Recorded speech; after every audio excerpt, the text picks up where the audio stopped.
ನಮಸ್ಕಾರ ಸ್ನೇಹಿತರೆ, ಹೇಗಿದ್ದಾರೆ ಎಲ್ಲರೂ ಚೆನ್ನಾಗಿದ್ದಾರೆ ಅಂದ್ಕೊಂಡು ಸ್ನೇಹಿತರೆ. ಎಲ್ರಿಗೂ ಎಸ್ ಪಿ ಮೀಡಿಯಾದ ಮತ್ತೊಂದು ವಿಡಿಯೋಕ್ಕೆ ತಮಗೆಲ್ರಿಗೂ ಸ್ವಾಗತ ಸುಸ್ವಾಗತ ಸ್ನೇಹಿತರೆ. ಈ 2026ರ ಈ ಒಂದು ವರ್ಷದಲ್ಲಿ ಮಿಥುನ ರಾಶಿಯವರ ಭವಿಷ್ಯ ಈ ಫೆಬ್ರವರಿ 12ರ ನಂತರ ಹೇಗಿರಲಿದೆ? ಈ ಫೆಬ್ರವರಿ ತಿಂಗಳಿನಲ್ಲಿ ಉಂಟಾಗ್ತಿರುವಂತಹ ಗ್ರಹ ಸಂಚಾರಗಳು ಈ ರಾಶಿಯವರ ಜೀವನದಲ್ಲಿ ಏನೆಲ್ಲ ಬದಲಾವಣೆಗಳನ್ನು ತರಲಿದೆ, ಯಾವುದರಲ್ಲಿ ಶುಭವಾಗಲಿದೆ, ಯಾವುದರಲ್ಲಿ ಬಹಳ ಎಚ್ಚರಿಕೆಯನ್ನು ವಹಿಸಬೇಕು, ಹಾಗೆಯೇ ನಿಮ್ಮ ಜೀವನದ ವಿವಿಧ ಅಂಶಗಳಾದಂತಹ ವೃತ್ತಿ, ಆರೋಗ್ಯ, ವೈವಾಹಿಕ ಜೀವನ, ಆರ್ಥಿಕ ಸ್ಥಿತಿ, ಕೌಟುಂಬಿಕ ಜೀವನ, ವ್ಯವಹಾರ ಮತ್ತು ಶಿಕ್ಷಣಕ್ಕೆ ಸಂಬಂಧಪಟ್ಟಂತೆಯೇ ಏನೆಲ್ಲ ಬದಲಾವಣೆಗಳನ್ನು ಈ ರಾಶಿಯವರು ಕಾಣಲಿದ್ದೀರಿ? ಈ ಫೆಬ್ರವರಿ ತಿಂಗಳು ಈ ರಾಶಿಯವರಿಗೆ ಏನೆಲ್ಲ ಅದೃಷ್ಟಗಳನ್ನು ತರಲಿದೆ? ಈ ಫೆಬ್ರವರಿ 12ರ ನಂತರ ನಿಮ್ಮ ಜೀವನದಲ್ಲಿ ಏನೆಲ್ಲ ಬದಲಾವಣೆಗಳನ್ನು ಕಾಣಲಿದ್ದೀರಿ? ಸಮಸ್ಯೆಗಳು ಇದ್ದರೆ ಅದಕ್ಕೆ ಸರಳ ಪರಿಹಾರವನ್ನು ಕೂಡ ಇದೇ ವಿಡಿಯೋದಲ್ಲಿ ತಿಳಿಸ್ಕೊಡ್ತಾ ಹೋಗ್ತೀನಿ ಸ್ನೇಹಿತರೆ. ಆದ್ದರಿಂದ ವಿಡಿಯೋನ ಸ್ಕಿಪ್ ಮಾಡದೆ ಇದರಿಂದ ಕೊನೆ ತನಕ ನೋಡ್ತಾ ಬನ್ನಿ. ಸ್ಕಿಪ್ ಮಾಡಿ ವಿಡಿಯೋ ನೋಡೋದ್ರಿಂದ ಅಷ್ಟು ಇನ್ಫಾರ್ಮೇಷನ್ ಅರ್ಥ ಆಗೋದಿಲ್ಲ ಸ್ನೇಹಿತರೆ. ಸೊ ಫಸ್ಟಿಂದ ಎಂಟು ತನಕ ವಿಡಿಯೋನ ವಾಚ್ ಮಾಡಿ. ಹಾಗೆ ನಮ್ಮ ಈ ವಿಡಿಯೋ ಇಷ್ಟಾಗಿತ್ತು ಅಂದರೆ ವಿಡಿಯೋಗೆ ಒಂದು ಲೈಕ್ ಮಾಡಿ. ಯಾರೇನು ನಮ್ಮ ಚಾನಲ್ನ ಸಬ್ಸ್ಕ್ರೈಬ್ ಮಾಡ್ಕೊಂಡಿಲ್ಲ ಅವರು ಈಗಲೇ ಸಬ್ಸ್ಕ್ರೈಬ್ ಮಾಡ್ಕೊಳ್ಳಿ ಸ್ನೇಹಿತರೆ. ಸಬ್ಸ್ಕ್ರೈಬ್ ಮಾಡಿಕೊಂಡು ಪ್ರತಿನಿತ್ಯ ವಿಡಿಯೋನ ವಾಚ್ ಮಾಡ್ತಿರೋ ಅವರಿಗೆ ಥ್ಯಾಂಕ್ ಯು ಸೋ ಮಚ್ ಅಂತ ಹೇಳ್ತಾ, ಇನ್ನು ತಡ ಮಾಡೋದು ಬೇಡ ಸ್ನೇಹಿತರೆ. ಈ ಮೀನ ರಾಶಿಯವರಿಗೆ ಫೆಬ್ರವರಿ 12ರ ನಂತರ ಏನೆಲ್ಲ ಬದಲಾವಣೆಯನ್ನು ಕಂಡಿದ್ದೀರಿ ಎಂಬುದನ್ನು ಒಂದಾಗಿ ನೋಡ್ತಾ ಬರೋಣ ಸ್ನೇಹಿತರೆ. ಹೌದು ಸ್ನೇಹಿತರೆ, ಈ ಫೆಬ್ರವರಿ ತಿಂಗಳಿನಲ್ಲಿ 7ನೇ ಶನಿಯ ತೀವ್ರತೆ ಮತ್ತು ವಿದೇಶಿ ಯೋಗ ಈ ರಾಶಿಯವರಿಗೆ ಕೂಡಲಿದೆ ಅಂತಲೇ ಹೇಳ್ಬೋದು. ಅದರಲ್ಲೂ ಈ ಫೆಬ್ರವರಿ 2026ರಲ್ಲಿ ಆಳವಾದಂತಹ ಆತ್ಮಾವಲೋಕನ ಮತ್ತು ಅಧಿಕ ವೆಚ್ಚದ ತಿಂಗಳು ಅಂತಲೇ ಹೇಳ್ಬೋದು. ಶನಿಯು ನಿಮ್ಮ ರಾಶಿಯಲ್ಲಿ 1ನೇ ಮನೆಯಲ್ಲಿ ಕುಳಿತಿರುವುದರಿಂದ ನೀವು 7ನೇ ಶನಿಯ ಅತ್ಯಂತ ಕಠಿಣ ಹಂತವನ್ನು ಅನುಭವಿಸ್ತಿದ್ದೀರಿ. ಇದು ಜವಾಬ್ದಾರಿಗಳ ಹೊರೆ ಮತ್ತು ಸ್ವಲ್ಪ ಮಟ್ಟದ ಹೊಂಟಿತನವನ್ನು ಕೂಡ ಇದೇ ತಿಂಗಳಿನಲ್ಲಿ ನೀಡಬಹುದು. ಇದೇ ಸಮಯದಲ್ಲಿ ನಿಮ್ಮ 12ನೇ ಮನೆಯಲ್ಲಿ ಬೃಹತ್ ಗ್ರಹಗಳ ಸಮಾಗಮವು ಕೂಡ ಉಂಟಾಗ್ತದೆ. ಸೂರ್ಯ, ಬುಧ, ಶುಕ್ರ ಮತ್ತು ರಾಹು ಇಲ್ಲಿ ಸೇರಿರುವ ಕಾರಣ ನಿಮ್ಮ ಗಮನವು ವಿದೇಶಿ ವ್ಯವಹಾರಗಳು, ಆಧ್ಯಾತ್ಮ ಅಥವಾ ದೈನಂದಿನ ಜಂಜಾಟದಿಂದ ದೂರ ಸರಿಯುತ್ತೆ ಅಂತಲೇ ಹೇಳ್ಬೋದು. ಲೌಕಿಕ ಯಶಸ್ಸು ಸಿಕ್ಕರೂ ಕೂಡ ಮನಸ್ಸು ಶಾಂತಿ ಮತ್ತು ವಿಶ್ರಾಂತಿಯನ್ನು ಈ ಫೆಬ್ರವರಿ 12ರ ನಂತರ ಬಯಸಲಿದೆ ಅಂತಲೇ ಹೇಳ್ಬೋದು ಸ್ನೇಹಿತರೆ. ಇನ್ನು ಈ ಮೀನ ರಾಶಿಯವರಿಗೆ ಫೆಬ್ರವರಿ ತಿಂಗಳಿನಲ್ಲಿ ಇರುವಂತಹ ಗ್ರಹ ಸಂಚಾರಗಳ ವಿಚಾರಕ್ಕೆ ಬರೋದಾದರೆ, ಮೊದಲನೇದಾಗಿ ಶನಿ ಗ್ರಹದ ವಿಚಾರಕ್ಕೆ ಬರೋದಾದರೆ, 7ನೇ ಶನಿ ಇರೋ ಕಾರಣ 1ನೇ ಮನೆಯ ಮೀನ ರಾಶಿಯಲ್ಲಿ ಇರೋ ಕಾರಣ ಮಾನಸಿಕ ಒತ್ತಡ, ಶಿಸ್ತು ಮತ್ತು ವಿಳಂಬದ ವಿಷಯದ ಮೇಲೆ ಸಾಕಷ್ಟು ಪ್ರಭಾವವನ್ನು ಶನಿಯು ಬೀರಲಿದ್ದಾರೆ ಅಂತಲೇ ಹೇಳ್ಬೋದು. ಇನ್ನು ಸೂರ್ಯಗ್ರಹದ ವಿಚಾರಕ್ಕೆ ಬರೋದಾದರೆ, 12ನೇ ಮನೆಯ ಕುಂಭ ರಾಶಿಯಲ್ಲಿ ಸೂರ್ಯನು ಇರಲಿದ್ದು ಆರೋಗ್ಯದಲ್ಲಿ ಏರುಪೇರು ಮತ್ತು ವಿದೇಶಿ ಸಂಬಂಧವು ಈ ಟೈಮ್ನಲ್ಲಿ ಬರ್ಬೋದು ಅಂತಲೇ ಹೇಳ್ಬೋದು ಸ್ನೇಹಿತರೆ. ಇನ್ನು ಮಂಗಳ ಗ್ರಹದ ವಿಚಾರಕ್ಕೆ ಬರೋದಾದರೆ, 11ನೇ ಮನೆಯ ನಂತರ 12ನೇ ಮನೆಗೆ ಮಂಗಳನು ರಾಶಿ ಬದಲಾವಣೆಯನ್ನು ಮಾಡುವ ಕಾರಣ ಭಾರಿ ಧನಲಾಭ, ನಂತರ ಹಠಾತ್ ವೆಚ್ಚವೂ ಕೂಡ ಇದೇ ತಿಂಗಳಿನಲ್ಲಿ ಕೂಡಿರಲಿದೆ ಅಂತಲೇ ಹೇಳ್ಬೋದು. ಇನ್ನು ಬುಧ ಗ್ರಹದ ವಿಚಾರಕ್ಕೆ ಬರೋದಾದರೆ, 12ನೇ ಮನೆಯ ಕುಂಭ ರಾಶಿಯಲ್ಲಿ ಬುಧನು ಇರಲಿದ್ದು ನಿದ್ರಾಹೀನತೆ ಮತ್ತು ವ್ಯಾಪಾರದ ವೆಚ್ಚದ ಮೇಲೆ ಸಾಕಷ್ಟು ಪ್ರಭಾವವನ್ನು ಬುಧನು ಬೀರಲಿದ್ದಾನೆ.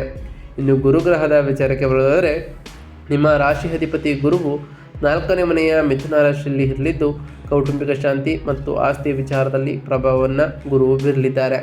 ಒಟ್ಟಾರೆಯಾಗಿ ಸಾಕಷ್ಟು ಬದಲಾವಣೆಗಳನ್ನು ಈ ರಾಶಿಯವರು ಕಾಣಲಿದ್ದೀರಿ ಅಂತಲೇ ಹೇಳ್ಬೋದು. ಇನ್ನು ಈ ರಾಶಿಯವರ ವೃತ್ತಿ ಮತ್ತು ವ್ಯವಹಾರದ ವಿಚಾರಕ್ಕೆ ಬರೋದಾದರೆ, ಈ ಫೆಬ್ರವರಿ ಮೊದಲ ವಾರಗಳು ಆರ್ಥಿಕ ಲಾಭಕ್ಕೆ ಬಹಳಷ್ಟು ಪೂರಕವಾಗಿತ್ತು ಸ್ನೇಹಿತರೆ. 11ನೇ ಮನೆಯಲ್ಲಿ ಹುಚ್ಚ ಮಂಗಳನ ಪ್ರಭಾವದಿಂದ ಹಳೆಯ ಬಾಕಿ ಹಣ ವಸೂಲಿಯಾಗಲಿದೆ ಅಥವಾ ಲಾಭದಾಯಕವಂತಹ ಒಪ್ಪಂದಗಳು ಕೂಡ ಕುದುರಲಿದೆ ಅಂತಲೇ ಹೇಳ್ಬೋದು.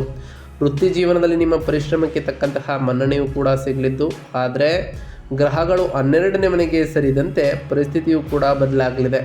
ಕೆಲಸದ ಒಂದು ರೀತಿಯ ವೈರಾಗ್ಯ ನಿಮಗೆ ಕೂಡ ಬರ್ಬೋದು ಅಥವಾ ಕಚೇರಿ ರಾಜಕೀಯ ನಿಮ್ಮನ್ನು ಬಹಳಷ್ಟು ಕಾಡ್ಬೋದು ಸ್ನೇಹಿತರೆ. ಅದರಲ್ಲೂ ಆಮದು ರಫ್ತು ಅಥವಾ ಆಸ್ಪತ್ರೆ ಕ್ಷೇತ್ರದಲ್ಲಿ ಕೆಲಸ ಮಾಡುವವರಿಗೆ ಈ ತಿಂಗಳು ಬಹಳ ಅದ್ಭುತವಾಗಿರಲಿದೆ. ಇದರಿಂದ ಉತ್ತಮ ಧನಲಾಭವನ್ನು ಕೂಡ ಕಾಣಲಿದ್ದೀರಿ. ವಿದೇಶಿ ಉದ್ಯೋಗಕ್ಕಾಗಿ ಪ್ರಯತ್ನಿಸುತ್ತಿರುವವರಿಗೆ ಯಶಸ್ಸು ಕೂಡ ಸಿಗಲಿದೆ ಅಂತಲೇ ಹೇಳ್ಬೋದು.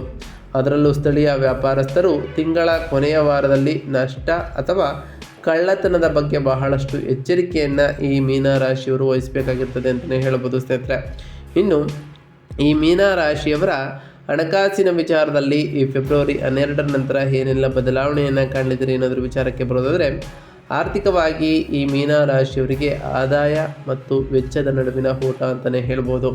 11ನೇ ಮನೆಯ ಮಂಗಳನು ಹಣ ತಂದರೆ 12ನೇ ಮನೆಯಲ್ಲಿರುವಂತಹ ಗ್ರಹಗಳ ಸಂಗಮವು ತುಂಬಿದ ಕೊಡಕ್ಕೆ ತೂತು ಬಿದ್ದಂತೆ ಮಾಡ್ತದೆ. ಅಂದರೆ ನೀವು ಎಷ್ಟೇ ಹಣ ತಂದರೂ ಅದು ಎಲ್ಲೆಡೆ ಪೋಲಾಗ್ತಾ ಹೋಗ್ತದೆ ಸ್ನೇಹಿತರೆ. ವೈದ್ಯಕೀಯ ವೆಚ್ಚಗಳಿರ್ಬೋದು, ವಾಹನ ರಿಪೇರಿ ಇರ್ಬೋದು, ಐಷಾರಾಮಿ ವಸ್ತುಗಳಿಗಾಗಿ ಅನಿರೀಕ್ಷಿತವಾದಂತಹ ಹಣ ವ್ಯಯವಾಗ್ಬೋದು ಸ್ನೇಹಿತರೆ. 12ನೇ ಮನೆಯ ರಾಹುವಿನಿಂದಾಗಿ ಗುಪ್ತ ಹೂಡಿಕೆ ಅಥವಾ ಜೂಜಾಟದ ಕಡೆಗೆ ಬಹಳಷ್ಟು ಆಕರ್ಷಿತರಾಗಬೇಡಿ. ಈ ರಾಶಿಯವರಿಗೆ ಹಣ ಕಳೆದುಕೊಳ್ಳುವ ಸಾಧ್ಯತೆ ಹೆಚ್ಚಿರಲಿದೆ ಅಂತಲೇ ಹೇಳ್ಬೋದು. ಈ ತಿಂಗಳು ಯಾರನ್ನ ಅತಿಯಾಗಿ ನಂಬಿ ಸಾಲವನ್ನು ನೀಡಬೇಡಿ, ಏಕೆಂದರೆ ಆ ಹಣ ವಾಪಸ್ ಬರುವುದು ಬಹಳ ಕಷ್ಟವಾಗಲಿದೆ. ಬಜೆಟ್ ಹಾಕಿಕೊಂಡು ನಡೆಯುವುದು ಕೂಡ ಈ ರಾಶಿಯವರಿಗೆ ಅಗತ್ಯತೆ ಇರಲಿದೆ ಅಂತಲೇ ಹೇಳ್ಬೋದು ಸ್ನೇಹಿತರೆ. ಇನ್ನು ಈ ರಾಶಿಯವರ ಆರೋಗ್ಯ ಮತ್ತು ಕ್ಷೇಮದ ವಿಚಾರಕ್ಕೆ ಬರೋದಾದರೆ, ಆರೋಗ್ಯದ ವಿಚಾರದಲ್ಲಿ ಹೆಚ್ಚಿನ ಗಮನವನ್ನು ಈ ರಾಶಿಯವರು ಕೊಡಬೇಕು. ಲಗ್ನದಲ್ಲಿರುವಂತಹ ಶನಿ ಮತ್ತು 12ನೇ ಮನೆಯಲ್ಲಿರುವಂತಹ ಗ್ರಹಗಳು ನಿದ್ರಾಹೀನತೆ, ಪಾದದಲ್ಲಿ ನೋವು, ಕಣ್ಣಿನ ಸಮಸ್ಯೆಗಳನ್ನು ಬಹಳಷ್ಟು ನೀಡ್ಬೋದು ಸ್ನೇಹಿತರೆ. ಅದರಿಂದ ಮಾನಸಿಕವಾಗಿ ಸ್ವಲ್ಪ ಆತಂಕವೂ ಕೂಡ, ಖಿನ್ನತೆಯೂ ಕೂಡ ಭಾವನೆ ಉಂಟಾಗ್ಬೋದು. ಅದರಿಂದ ಆರೋಗ್ಯದ ಕಡೆ ಹೆಚ್ಚಿನ ಗಮನವನ್ನು ಕೊಡ್ತಾ ಬನ್ನಿ. ಸರಿಯಾದ ಸಮಯಕ್ಕೆ ನಿದ್ರೆಯನ್ನು ಮಾಡ್ತೀವಿ ಸ್ನೇಹಿತರೆ. ಫೆಬ್ರವರಿ 23ರಂದು ಮಂಗಳನು 12ನೇ ಮನೆಗೆ ಪ್ರವೇಶಿಸಿ ರಾಹುವಿನೊಂದಿಗೆ ಸೇರಿದಾಗ ಜ್ವರ ಅಥವಾ ಸೋಂಕಿನಿಂದ ಆಸ್ಪತ್ರೆಗೆ ದಾಖಲಾಗುವಂತಹ ಪ್ರಸಂಗವೂ ಕೂಡ ಬರ್ಬೋದು. ಅದರಲ್ಲೂ ಸಾಕಷ್ಟು ವಿಶ್ರಾಂತಿಯನ್ನು ಈ ಟೈಮ್ನಲ್ಲಿ ಈ ರಾಶಿಯವರು ಪಡಬೇಕಾಗಿರುತ್ತದೆ. ಈ ತಿಂಗಳು ನಿದ್ರೆಯೇ ನಿಮಗೆ ಅತ್ಯುತ್ತಮವಾದಂತಹ ಔಷಧಿ ಅಂತಲೇ ಹೇಳ್ಬೋದು. ಪಾದಗಳಿಗೆ ಗಾಯವಾಗದಂತೆ ಬಹಳಷ್ಟು ಜಾಗರೂಕರಾಗಿ ಈ ತಿಂಗಳು ಇದ್ದಿದ್ದೆ ಆದರೆ ಉತ್ತಮವಾದಂತಹ ಫಲಿತಾಂಶಗಳನ್ನು ಈ ರಾಶಿಯವರು ಕಾಣಲಿದ್ದೀರಿ ಅಂತಲೇ ಹೇಳ್ಬೋದು ಸ್ನೇಹಿತರೆ. ಇನ್ನು ಈ ರಾಶಿಯವರ ಕುಟುಂಬ ಮತ್ತು ಸಂಬಂಧಗಳ ವಿಚಾರಕ್ಕೆ ಬರೋದಾದರೆ, ಈ ಫೆಬ್ರವರಿ 12ರ ನಂತರ 4ನೇ ಮನೆಯಲ್ಲಿರುವಂತಹ ಗುರು ರಕ್ಷಕ ಕವಚದಂತೆ ಕೆಲಸವನ್ನು ಮಾಡಲಿದ್ದಾರೆ ಅಂತಲೇ ಹೇಳ್ಬೋದು. ವೈಯಕ್ತಿಕ ಒತ್ತಡದ ನಡುವೆಯೂ ಕೂಡ ಮನೆಯ ವಾತಾವರಣವು ತುಲನಾತ್ಮಕವಾಗಿ ಬಹಳಷ್ಟು ಶಾಂತವಾಗಿರಲಿದೆ ಅಂತಲೇ ಹೇಳ್ಬೋದು. ಮನೆಯಲ್ಲಿ ಸಮಯ ಕಳೆಯುವುದು ಬಹಳಷ್ಟು ನೆಮ್ಮದಿಯನ್ನು ನೀಡಲಿದೆ. ತಾಯಿಯ ಬೆಂಬಲವೂ ಕೂಡ ಈ ರಾಶಿಯವರಿಗೆ ಇರಲಿದೆ ಅಂತಲೇ ಹೇಳ್ಬೋದು ಸ್ನೇಹಿತರೆ. ಅದರಲ್ಲೂ ದಾಂಪತ್ಯ ಜೀವನದಲ್ಲಿ ಸಂಗಾತಿಯೊಂದಿಗೆ ಒಂದು ರೀತಿಯ ಅಂತರ ಅಥವಾ ಶೀತಲ ಸಮರ ಏರ್ಪಾಡಾಗ್ಬೋದು. ಶನಿಯ ಪ್ರಭಾವದಿಂದ ನೀವು ಅತಿಯಾಗಿ ಗಂಭೀರ ಸ್ವಭಾವದವರು ಕೂಡ ಆಗ್ಬೋದು. ಕೆಲಸದ ನಿಮಿತ್ತ ಸಂಗಾತಿಯಿಂದ ದೂರವಿರಬೇಕಾದಂತಹ ಪ್ರಸಂಗವೂ ಕೂಡ ಈ ರಾಶಿಯವರಿಗೆ ಬರ್ಬೋದು ಸ್ನೇಹಿತರೆ. ಯಾವುದೇ ವಿಷಯದಲ್ಲಿ ಗುಟ್ಟಾಗಿ ಇಡಬೇಡಿ. ಪಾರದರ್ಶಕತೆ ಇದ್ದರೆ ತಪ್ಪು ತಿಳುವಳಿಕೆಯಿಂದ ನೀವು ತಡಿಬೋದಾಗಿದೆ. ನಿಮ್ಮ ಜೀವನವೂ ಕೂಡ ಉತ್ತಮವಾಗಿ ಇರಲಿದೆ ಅಂತಲೇ ಹೇಳ್ಬೋದು. ಇನ್ನು ಈ ರಾಶಿಯವರ ಶೈಕ್ಷಣಿಕ ವಿಚಾರದ ಬಗ್ಗೆ ಮಾತನಾಡ್ತಾ ಬರೋದಾದರೆ, ಈ ಫೆಬ್ರವರಿ 12ರ ನಂತರ ವಿದೇಶದಲ್ಲಿ ವಿದ್ಯಾಭ್ಯಾಸ ಮಾಡಲು ಬಯಸುವಂತಹ ವಿದ್ಯಾರ್ಥಿಗಳಿಗೆ ಹಸಿರು ನಿಶಾನೆ ಅಂತಲೇ ಹೇಳ್ಬೋದು. ಹಂಗಂದರೆ ವೀಸಾ ಅನುಮೋದನೆ ಇರ್ಬೋದು. ವಿದೇಶಿ ವಿಶ್ವವಿದ್ಯಾಲಯಗಳಲ್ಲಿ ಪ್ರವೇಶವನ್ನು ಪಡೆಯಬೇಕು ಅಂದ್ಕೊಂಡಿರೋರಿಗೆ ಬಹಳಷ್ಟು ಒಳ್ಳೆಯ ಫಲಿತಾಂಶಗಳನ್ನು ಕಾಣಲಿದ್ದೀರಿ ಅಂತಲೇ ಹೇಳ್ಬೋದು ಸ್ನೇಹಿತರೆ. ಇದರಿಂದ ನಿಮ್ಮ ಜೀವನದಲ್ಲಿ ಸಾಕಷ್ಟು ಬದಲಾವಣೆಗಳನ್ನು ಕಾಣ್ತಾ ಬರ್ತೀರಿ. ಆದರೆ ಇಲ್ಲಿಯ ಸ್ಥಳೀಯರಿಗೆ ಓದುತ್ತಿರುವ ವಿದ್ಯಾರ್ಥಿಗಳಿಗೆ ಏಕಾಗ್ರತೆಯ ಕೊರತೆ ಕಾಣಬಹುದು ಸ್ನೇಹಿತರೆ. ಮನಸ್ಸು ಸದಾ ಹಗಲುಗನಸನ್ನು ಅಥವಾ ಮನೋರಂಜನೆಯತ್ತ ಸಾಗ್ತಾ ಹೋಗ್ತದೆ. ಶನಿಯ ಶಿಸ್ತು ಮತ್ತು ಗುರುವಿನ ಮಾರ್ಗದರ್ಶನವನ್ನು ಯಾರು ಪಾಲಿಸುತ್ತಾರೋ ಅದು ಬಹಳ ಮುಖ್ಯವಾಗಿರ್ತದೆ. ಲೈಬ್ರರಿಯಂತಹ ಶಾಂತ ಪ್ರದೇಶಗಳಲ್ಲಿ ಕುಳಿತು ಓದುವುದು ಕೂಡ ಉತ್ತಮವಾದ ಲಾಭವನ್ನು ತಂದುಕೊಡಲಿದೆ. ಅದರಿಂದ ನಿಮ್ಮ ಜೀವನದಲ್ಲಿ ನೀವು ಅಂದುಕೊಂಡಿರುವಂತಹ ಕಾರ್ಯಗಳನ್ನು ಬಹಳ ಯಶಸ್ವಿದಾಯಕವಾಗಿ ನೆರವೇರಿಸ್ಬೋದಾಗಿದೆ ಅಂತಲೇ ಹೇಳ್ಬೋದು ಸ್ನೇಹಿತರೆ. ಅದರಲ್ಲೂ ಈ ರಾಶಿಯ ವಿದ್ಯಾರ್ಥಿಗಳು ಹೊಸ ಹೊಸ ಕೌಶಲ್ಯಗಳನ್ನು ಕಲಿತಿದ್ರೆ ಈ ತಿಂಗಳು ಬಹಳ ಅನುಕೂಲಕರವಾಗಿರಲಿದೆ. ನೀವು ಅಂದುಕೊಂಡಿರುವಂತಹ ಕಾರ್ಯಗಳು ಕೂಡ ಯಾವುದೇ ಅಡೆತಡೆ ಇಲ್ಲದೆ ನೆರವೇರ್ತಾ ಬರ್ತದೆ ಸ್ನೇಹಿತರೆ. ಇನ್ನು ಈ ರಾಶಿಯವರು ಮಾಡಬೇಕಾಗಿರುವಂತಹ ಸರಳ ಪರಿಹಾರಗಳೇನು? ಗ್ರಹಗಳ ಪ್ರಭಾವವನ್ನು ತಗ್ಗಿಸಲು, ಹಾಗೆ 7ನೇ ಶನಿಯ ಪ್ರಭಾವವನ್ನು ತಗ್ಗಿಸಲು, 12ನೇ ಮನೆಯ ಗೊಂದಲವನ್ನು ನಿವಾರಿಸಲು ಈ ಮೀನರಾಶಿಯವರು ನಾವು ತಿಳಿಸ್ಕೊಡುವಂತಹ ಸರಳ ಪರಿಹಾರಗಳನ್ನು ಮಾಡ್ತಾ ಬನ್ನಿ ಸ್ನೇಹಿತರೆ. ಇದರಿಂದ ನಿಮ್ಮ ಜೀವನದಲ್ಲಿ ಸಾಕಷ್ಟು ಬದಲಾವಣೆಗಳನ್ನು ಕಾಣ್ತಾ ಬರ್ತೀರಿ ಅಂತಲೇ ಹೇಳ್ಬೋದು. ಪ್ರತಿ ಶನಿವಾರದಂದು ಓಂ ಶಂ ಶನೈಶ್ವರಾಯ ನಮಃ ಎಂಬ ಮಂತ್ರವನ್ನು ಜಪಿಸಿ ಶನಿದೇವರಿಗೆ ಪ್ರಿಯವಾಗಿರುವಂತಹ ಕಪ್ಪು ಎಳ್ಳಿನ ಬತ್ತಿಯನ್ನು ಶನಿದೇವರ ದೇವಸ್ಥಾನದಲ್ಲಿ ಹಚ್ಚೋದ್ರಿಂದ ಆ ಶನಿದೇವರ ಸಕಾರಾತ್ಮಕ ಪ್ರಭಾವವು ಕೂಡ ಹೆಚ್ಚಾಗಲಿದೆ. ನೀವು ಅಂದುಕೊಂಡಿರುವಂತಹ ಕಾರ್ಯಗಳು ಕೂಡ ಯಾವುದೇ ಅಡೆತಡೆ ಇಲ್ಲದೆ ನೆರವೇರ್ತಾ ಬರ್ತದೆ ಸ್ನೇಹಿತರೆ. ಹಾಗೆ ಇದು ಅತ್ಯಂತ ಮುಖ್ಯ ಪರಿಹಾರ ಅಂತಲೇ ಹೇಳ್ಬೋದು. ಪ್ರತಿದಿನ ಹನುಮಾನ್ ಚಾಲಿಸವನ್ನು ಪಡಿಸೋದ್ರಿಂದ ಶನಿಯ ಪ್ರಭಾವ ಮತ್ತು ಮಾನಸಿಕ ಭಯ ನಿವಾರಣೆಯಾಗಲಿದೆ ಅಂತಲೇ ಹೇಳ್ಬೋದು. 12ನೇ ಮನೆಯ ದೋಷ ನಿವಾರಣೆಗಾಗಿ ಅಗತ್ಯವಿರುವವರಿಗೆ ಹಾಸಿಗೆ, ದಿಂಬು ಅಥವಾ ಕಂಬಳಿಯನ್ನು ದಾನ ಮಾಡಿ. ಇದು ನಿದ್ರಾಹೀನತೆಯ ಸಮಸ್ಯೆ ನಿವಾರಿಸಲು ಸಹಾಯವನ್ನು ಮಾಡಲಿದೆ ಅಂತಲೇ ಹೇಳ್ಬೋದು. ಇನ್ನು ರೋಗಿಗಳ ಸೇವೆಯ ವಿಚಾರಕ್ಕೆ ಬರೋದಾದರೆ ಆಸ್ಪತ್ರೆಗೆ ಭೇಟಿ ನೀಡಿ ಬಡ ರೋಗಿಗಳಿಗೆ ಹಣ್ಣು ಅಥವಾ ಔಷಧಿಗಳನ್ನು ನೀಡಿ ಅನಾರೋಗ್ಯದವರ ಸೇವೆ ಮಾಡುವುದು 12ನೇ ಮನೆಯಲ್ಲಿಯ ಶಾಂತಿಯನ್ನು ಧನಾತ್ಮಕವಾಗಿ ಬಳಸಲು ಬಹಳಷ್ಟು ಉತ್ತಮವಾದಂತಹ ದಾರಿ ಅಂತಲೇ ಹೇಳ್ಬೋದು ಸ್ನೇಹಿತರೆ. ಅದರಲ್ಲೂ ಸೋಮವಾರದಂದು ಶಿವನಿಗೆ ಹಾಲು ಮತ್ತು ನೀರಿನಿಂದ ಅಭಿಷೇಕ ಮಾಡೋದರಿಂದ ಮಾನಸಿಕ ಶಾಂತಿಯೂ ಕೂಡ ಈ ರಾಶಿಯವರಿಗೆ ಸಿಗಲಿದೆ ಅಂತಲೇ ಹೇಳ್ಬೋದು ಸ್ನೇಹಿತರೆ. ನಾವು ತಿಳಿಸ್ಕೊಟ್ಟಿರುವಂತಹ ಈ ಎಲ್ಲ ಸರಳ ಪರಿಹಾರಗಳನ್ನು ಈ ರಾಶಿಯವರು ಮಾಡಿದ್ದೇ ಆದರೆ ನಿಮ್ಮ ಜೀವನದಲ್ಲಿ ಸಾಕಷ್ಟು ಬದಲಾವಣೆಗಳನ್ನು ಕಾಣ್ತಾ ಬರ್ತೀರಿ. ಹಾಗೆ ನೀವು ಅಂದುಕೊಂಡಿರುವಂತಹ ಕಾರ್ಯಗಳು ಕೂಡ ಯಾವುದೇ ಅಡೆತಡೆ ಇಲ್ಲದೆ ನೆರವೇರ್ತಾ ಬರ್ತದೆ ಸ್ನೇಹಿತರೆ.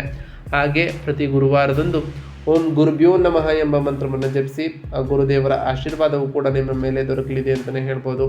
ಪ್ರತಿ ಶುಕ್ರವಾರದಂದು ತಾಯಿ ಜಗನ್ಮಾತೆಯಾದಂತಹ ಲಕ್ಷ್ಮೀದೇವಿಗೆ ಪೂಜೆಯನ್ನು ಸಲ್ಲಿಸಿ ಲಕ್ಷ್ಮೀದೇವಿಗೆ ಪ್ರಿಯವಾಗಿರುವಂತಹ ಬಿಳಿ ಹೂಗಳನ್ನು ಅರ್ಪಿಸಿ ಪೂಜೆಯನ್ನು ಸಲ್ಲಿಸೋದ್ರಿಂದ ಆ ಲಕ್ಷ್ಮೀದೇವಿಯ ಕೃಪೆಗೆ ನೀವು ಪಾತ್ರರಾಗ್ತೀರಿ. ನೀವು ಅಂದುಕೊಂಡಿರುವಂತಹ ಕಾರ್ಯಗಳು ಕೂಡ ಯಾವುದೇ ಅಡೆತಡೆ ಇಲ್ಲದೆ ನೆರವೇರ್ತಾ ಬರ್ತದೆ ಸ್ನೇಹಿತರೆ. ಇದಾಗಿತ್ತು ಇವತ್ತಿನ ಒಂದು ವಿಡಿಯೋ ಸ್ನೇಹಿತರೆ. ವಿಡಿಯೋ ಇಷ್ಟ ಆಗಿತ್ತು ಅಂದರೆ ವಿಡಿಯೋಗೆ ಒಂದು ಲೈಕ್ ಮಾಡಿ. ಯಾರೇನೂ ನಮ್ಮ ಚಾನಲ್ನ ಸಬ್ಸ್ಕ್ರೈಬ್ ಮಾಡ್ಕೊಂಡಿಲ್ಲ ಅವರು ಈಗಲೇ ಸಬ್ಸ್ಕ್ರೈಬ್ ಮಾಡ್ಕೊಳ್ಳಿ. ಸಬ್ಸ್ಕ್ರೈಬ್ ಮಾಡ್ಕೊಂಡು ಪ್ರತಿನಿತ್ಯ ವಿಡಿಯೋನ ವಾಚ್ ಮಾಡ್ತಿರೋರಿಗೆ ಥ್ಯಾಂಕ್ ಯು ಸೊ ಮಚ್ ಅಂತ ಹೇಳ್ತಾ, ಹಾಗೆ ಕಮೆಂಟಲ್ಲಿ ಓಂ ಶನೈಶ್ವರಾಯ ನಮಃ ಓಂ ಅಂಗರಾಯಕಾಯ ನಮಃ ಎಂದು ಕಮೆಂಟ್ ಮಾಡಿ ಸ್ನೇಹಿತರೆ. ಆ ಶನಿದೇವರು, ಮಂಗಳದೇವ, ಗುರುದೇವ, ಲಕ್ಷ್ಮೀನಾರಾಯಣ ನಿಮಗೆ ಆಯುಷ್ಯ ಆರೋಗ್ಯ ಸಮೃದ್ಧಿಗಳನ್ನು ಕೊಟ್ಟು ಕಾಪಾಡಲಿ. ನೀವು ಅಂದುಕೊಂಡಿರುವಂತಹ ಕಾರ್ಯಗಳು ಕೂಡ ಯಾವುದೇ ಅಡೆತಡೆ ಇಲ್ಲದೆ ನೆರವೇರಲಿ ಅಂತ ದೇವರಲ್ಲಿ ಕೇಳ್ಕೊಳ್ತಾ ಇವತ್ತಿನ ಒಂದು ವಿಡಿಯೋನ ಮುಗಿಸ್ತಿದ್ದೀನಿ ಸ್ನೇಹಿತರೆ. ಸಿಗ್ತೀನಿ ಮತ್ತೊಂದು ವಿಡಿಯೋದೊಂದಿಗೆ. Thank you for watching.